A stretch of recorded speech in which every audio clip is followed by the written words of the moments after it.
Buenas tardes, bienvenidos de nuevo a esta sección de Antropolibros, un programa de la Academia para la Academia, donde hablamos de los mejores libros en la antropología colombiana. Recuerden que también pueden escucharnos en el podcast de América Latina para hablar de antropólogos de otros países los martes de 7 a 8 de la noche.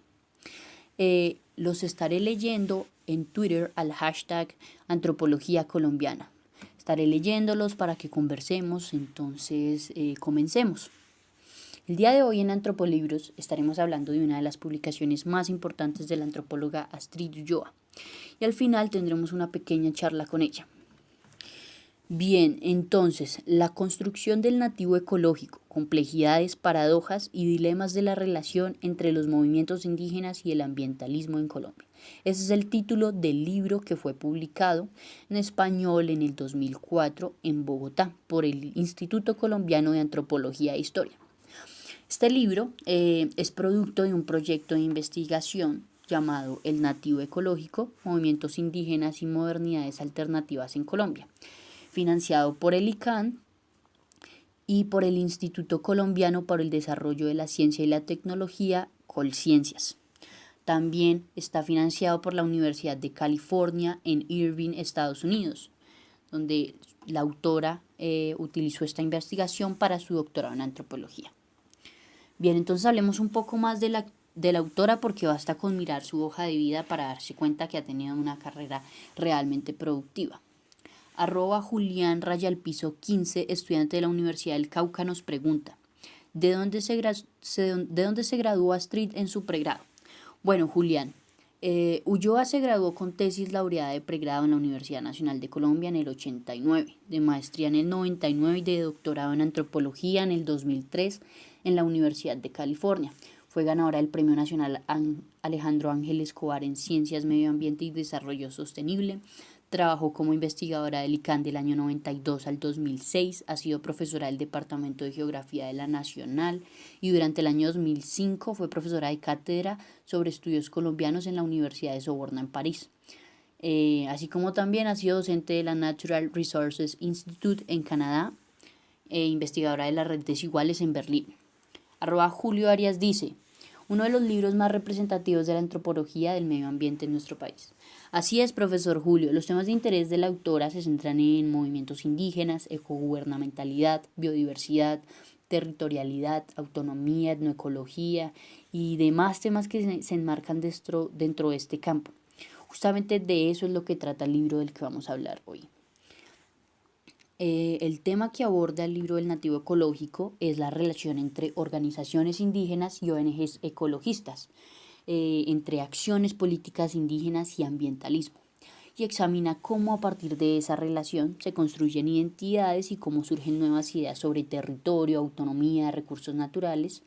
Son unas ideas que igual están enmarcadas dentro de unas prácticas, unos discursos, una política, una forma de participación, que es lo que la autora llama ecogubernamentalidad. Pero es un concepto que explicaré más adelante. Vamos antes a responderle a @Ángela García, estudiante de la Universidad Javeriana en Bogotá. Nos pregunta, abro comillas, ¿cómo fue la experiencia en campo de la autora?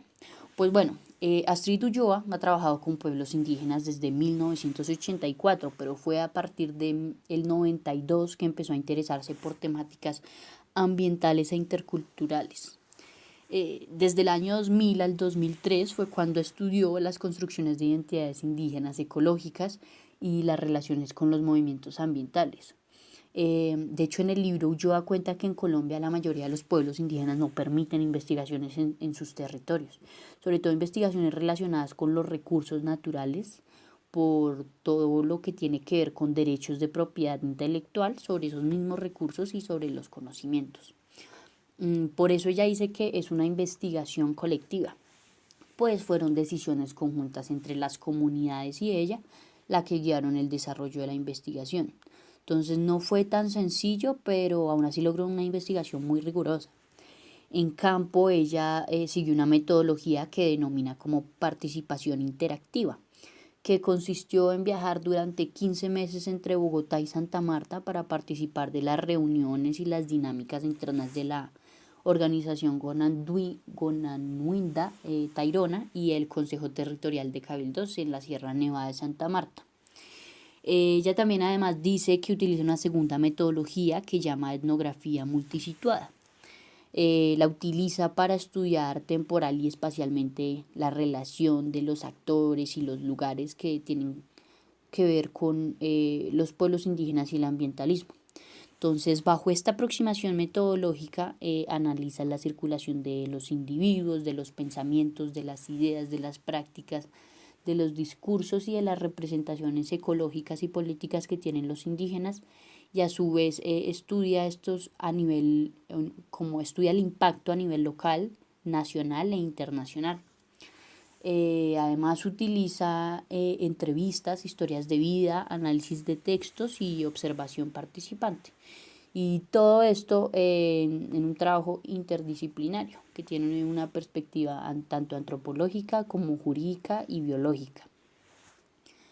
Juanfe Villamil dice, ¿qué tiene de diferente este tipo de metodología? Pues bueno, Juan Felipe, lo importante de esta metodología es la relación entre el investigador y el investigado, pues al incluir a los sujetos de estudio en las decisiones de la investigación y hacerles partícipes de ese mismo proceso investigativo, la relación entre estos dos se vuelve más horizontal y cambia la idea clásica de la etnografía, de que el etnógrafo va al lugar a sacar la información y los indígenas solo están allí en un espacio-tiempo diferente al nuestro, al de la civilización occidental, aislados de todas las dinámicas que pasan por fuera de su comunidad. Entonces esta etnografía precisamente le permite a Ulloa entender que los indígenas están organizados y conectados a nivel local, pero sobre todo a nivel global, y que esas dinámicas mundiales ambientalistas configuran las prácticas de cuidado que tienen nuestros indígenas con el medio ambiente. @AnamaRía12 nos pregunta, ¿qué autores usa para respaldar sus argumentos? Bueno, Ana, pues hablemos un poco sobre los autores más importantes para la sustentación del planteamiento de Ulloa. Foucault es uno de los más importantes, o al menos del que más utiliza conceptos para guiar sus propios planteamientos. Usa el concepto de eventualización, el cual él entiende como un evento, que un evento es una situación que expresa el comienzo de una relación. Entonces, a partir de esta noción de eventualización, ella construye la relación entre los indígenas con el ambientalismo, y que, como les dije, es una relación que implica políticas, conocimientos, prácticas y discursos. Entonces, Ulloa propone que con el surgimiento de la conciencia ambiental nace un discurso particular. Para hablar de este discurso ambientalista que usan los pueblos indígenas, se guía también de un concepto de Foucault, que es el de formación discursiva. Desde la perspectiva de Foucault, el discurso se expresa en textos, en prácticas, en conductas, en políticas, en reglas. Y siguiendo esta línea de que el discurso se materializa en prácticas, es cuando la autora introduce el concepto de ecogubernamentalidad, pero parte de esa noción Foucaultiana de gubernamentalidad, que se entendía como una forma específica de ejercer el poder. La gubernamentalidad como una serie de aparatos específicos de gobierno, ya sean proyectos, políticas o prácticas que hacen que los ciudadanos se comporten de una manera particular hacia fines específicos. Entonces, a partir de esa noción Foucaultiana de gubernamentalidad, Ulloa construye el concepto de ecogubernamentalidad, que lo define como todas las políticas, los discursos, los conocimientos, las representaciones y las prácticas ambientales locales, nacionales e internacionales que interactúan con el propósito de dirigir a actores sociales a pensar y a comportarse de maneras particulares hacia fines ambientales como el desarrollo sostenible, la seguridad alimentaria, la conservación de la biodiversidad, accesos a recursos genéticos, etc. Esto de la ecogubernamentalidad es lo más importante del libro, pero rápidamente les cuento que para estudiar el ambientalismo como movimiento y como formas, digamos, particulares de gobernar el medio ambiente, ella usa a Timothy Luke, a Akhil Gupta, a Caitlin McAfee y a Rob Watts. Entonces, estos autores son como los que cimientan y guían el cuerpo teórico del libro, Ana, para responder a tu pregunta. Bien, entonces, ya que hemos hablado del contenido, hablemos un poco más sobre el contexto del libro, sobre todo en el contexto nacional. Para ello les voy a explicar un poco sobre lo que estaba ocurriendo en el país durante la década del 90. Para esta década, el ICANN impulsó un proyecto llamado Construcción de la Sociedad y la Recreación Cultural en Contextos de Modernización.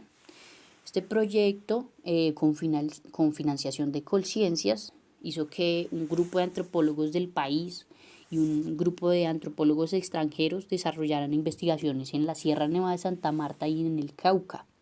Entonces aquí es donde se enmarca este libro y la investigación, porque en parte el hecho de que Colciencias y el ICANN impulsaron esta publicación se debe obviamente a que Ulloa era investigadora de ambas instituciones y a ellos les interesaba, tenían un interés, digamos, político en producir conocimientos sobre los indígenas de nuestro país, que una vez más está atado a la preocupación estatal de conocer a esos otros para poder gobernarlos. Eduardo Restrepo dice que para la segunda mitad de la década de los 90 existe algo que él llama la indianización de la mirada antropológica. Y esta indianización de la mirada antropológica tiene dos enfoques teóricos y políticos. El primero, cuya preocupación fundamental era contribuir al conocimiento antropológico, pero desde la diferencia cultural. ¿Sí? Y el otro estaba más vinculado como un pensamiento crítico en Latinoamérica, que tenía un propósito político. Entonces, por eso es que esta segunda vertiente estudia las comunidades y su participación en movilizaciones y en organizaciones. Entonces, dentro de esta segunda, digamos, segunda vertiente teórica, como un campo de estudio que se preocupó por las movilizaciones y las organizaciones de los indígenas con un propósito político, allí es donde se enmarca el libro de Ulloa. Pues precisamente es que su investigación gira en torno a las identidades políticas que tienen los indígenas, como el Consejo Territorial de Cabildos y cómo estas figuras políticas de los indígenas tienen relación con organizaciones ambientalistas. De igual manera, por la crisis ambiental, el ambientalismo surgió en los 60, en los 70, y el ambiente vino a ser en nuestro país un nuevo campo de estudio que empezó a producir investigaciones sobre las espacialidades políticas y nuevas formas de gobierno en relación a ese espacio, a ese territorio. Bueno, y el territorio, justamente las tierras, han sido en nuestro país objeto de muchas disputas a lo largo del conflicto armado, y yo creo que los territorios indígenas no son la excepción, y para la antropología es importante estudiar esas disputas, pero también los conocimientos y las relaciones que tejen los indígenas con su territorio. Y no solo desde el ámbito cultural, que es lo que siempre se ha hecho, sino desde la movilización social, desde la política, desde formas de gobierno particulares que se dan sobre esos territorios. Bien, me confirman, tenemos en línea a Astrid Ulloa. Aló Astrid, quisiera preguntarte por qué tu libro es representativo dentro del desarrollo de la antropología en Colombia. Aló, buenas tardes oyentes, buenas tardes. Agradezco la invitación al programa. Bueno, respondiendo a la pregunta, yo creo que mi libro es importante para nutrir el campo de investigación referente a los conflictos socioambientales, o al menos lo fue en su época, a la antropología del medio ambiente. Pero también creo que puede contribuir a darle una mirada crítica al multiculturalismo y al reconocimiento de los derechos indígenas, que más que incluir a estas minorías es una manera del Estado de controlar esa diferencia para poder integrarla al proyecto de Estado-Nación. En este sentido, yo creo que mi libro puede ser representativo no porque trate temas como cultura, naturaleza, ambiente, territorio, sino porque se preocupa por entender los conflictos en torno a estas categorías y plantea un debate también a partir de la interacción del humano con lo no humano. Entonces digamos que no es representativo porque estudie comunidades indígenas, sino porque yo creo que mi contribución a la disciplina es a entender esos procesos de articulación entre los pueblos indígenas con lo ambiental, pero sobre todo lo importante es entender la relación de los pueblos indígenas con instancias globales, porque en nuestro país se estudian mucho las comunidades, siempre desde un ámbito muy local y nacional que los limita. Bueno, de pronto lo estudian a nivel Latinoamérica, pero yo creo en este sentido que yo contribuí a pensar a los pueblos indígenas a una escala global, a, a estudiarlos desde su territorio, pero a la vez sacarlos de allí y entender cuál es la conexión a nivel global que existe con los pueblos indígenas y su forma de cuidado a la madre tierra. Entonces yo creo que es eso, contribuir a pensar a los pueblos indígenas a una escala global. Claro que sí, Astrid, muy bueno, muy recomendado el libro para los oyentes. Gracias por acompañarnos en este programa. Recuerden que todos los sábados de 8 a 10 de la mañana pueden sintonizar Antropolibros, un programa de la Academia para la Academia.